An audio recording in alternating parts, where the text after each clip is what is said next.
All right, my name is Mark. I've been out in the streets for 5 years now. And 5 days, it'll be a year since my girlfriend died. Woke up in the bed, she's dead nestled. Me, I'm a Marine Corps vet. I've been in the Marines for 8 years, since 97 to 2005. 9 months from February to November 2003, I was in Iraq. There, a lot of things went down that shouldn't have, but a lot of things happened. And I'm glad I was there. I love this country, but at times it does do us best wrong. How you doing today? Well, I started like basically doing drugs because I couldn't deal with the stress. The medication they was giving me fucked with my head too much. I'd rather like be out here doing drugs and taking medication and be in their system again. And how old was you when you first started using drugs? I was 33. That's 15 years ago. I'm 48 now. Wow, you served the country. Huh? Yeah, 8 years. Well, congratulations. Welcome home, you know? All right.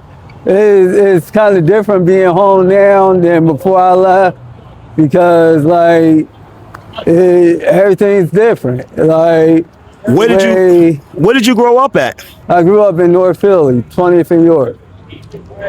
Wow, a lot of things done changed since Yeah, you grew up, right? yeah. Like, Like they had a DARE program, like teaching us to stay away from drugs, this and the third.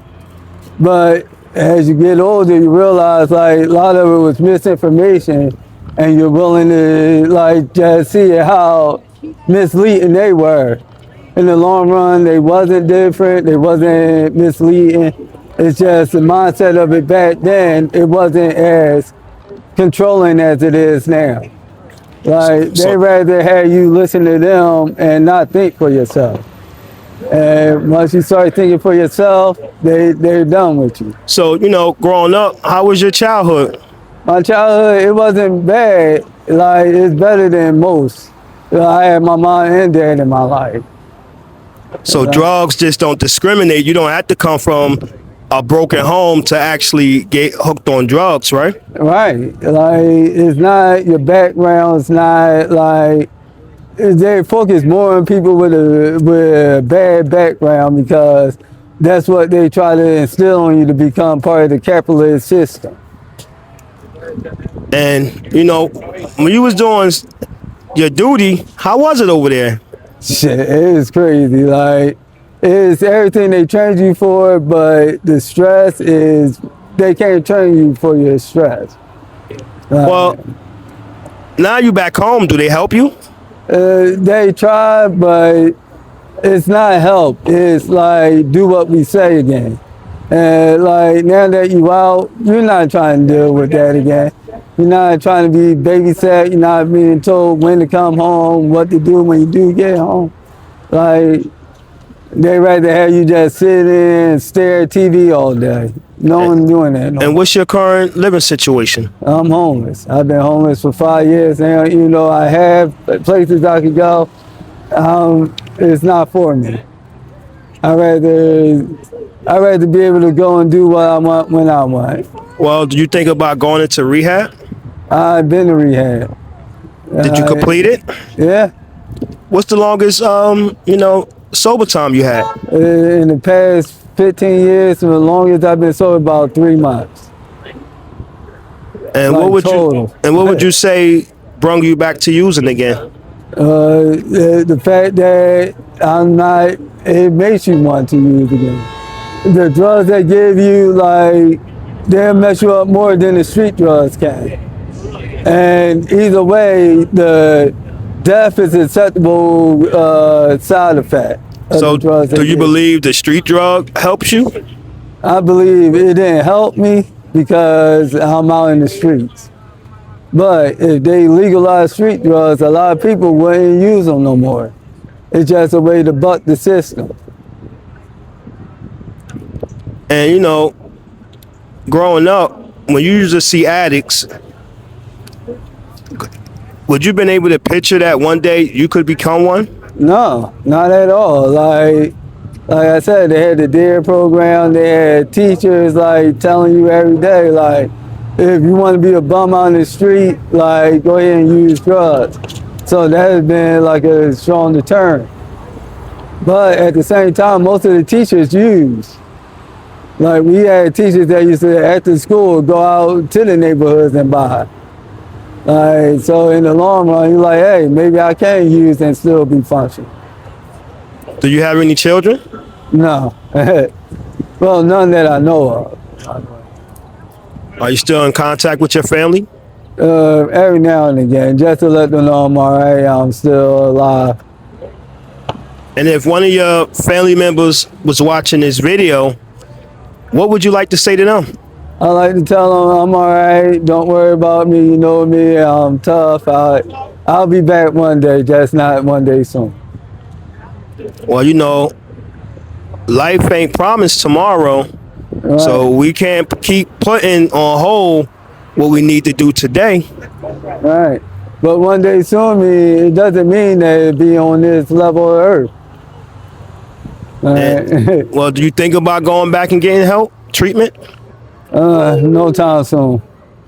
Because I'm not ready to give up my free will.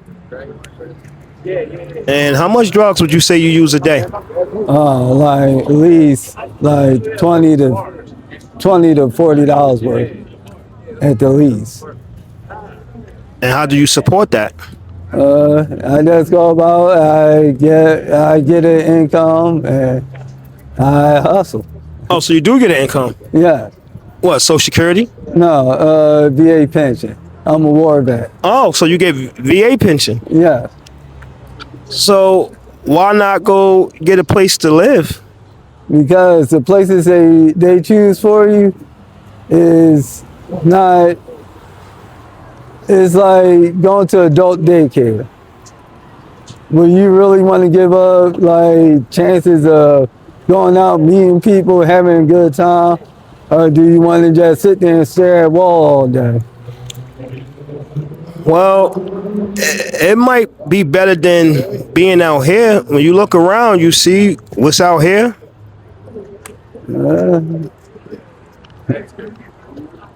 Yeah, but So basically, you don't want to go nowhere that had rules. You want to be in control of your own life. right, I'm self-disciplined. Like I know my limit, and I'm not trying to stretch past my limit. But at the same time, I'm not letting anybody tell me what my limit could be. Well, you know, sometimes we all need structure, and if we can't maintain for ourselves, it's not a bad thing sometimes that somebody else, you know, have to help us with it. Because being stuck out here, this is no way to live, you know, for nobody. And I want to say, especially for you, you have served the country, you know, much respect. So you shouldn't be out here living like this. Right, but in that case, no one should. We all Americans. We all was born in this country. Most of us, we came to this country. So what makes me more different than the average American? Well said, nothing. But what would it take for you to stop using? It would take them to probably legalize it, or at least let. What? Wait a minute. Legalize what? Crack or fentanyl? Yeah, they actually do have medicinal uses for it. So you would, if they was to legalize it, won't that still make you use it? No, it'd be better off. They will see the difference between what they give you and what we use. Well, buddy, I'm sorry to tell you, I don't think the government ever gonna legalize fentanyl and crack, you know, and I don't think it should be legalized, because then our kids will get held to it. And if you look around, you don't want our future to be laid out, stuck on the ground, you know, or in pain with withdrawal because they legalized fentanyl. Right, but at the same time, that's the same thing they used to have back in the day. The what was that? The marijuana movie. What was it? Reefer Madness. And then they legalized marijuana. Right, but this is not a movie. This is reality. This is real life, you know. All right. People in the movie, You know, they die off it, but it's just an act. We die, it's real. We suffer, and so do our loved ones. All right, but we all scheduled to die one day. Like, Well, you can know, choose your death, or well, you know, I pray for you, brother, and I hope things get better. And thank you for serving the country, and thank you for talking to me today. You're welcome. And with that, No problem. you have a blessed day, okay? All right, you too.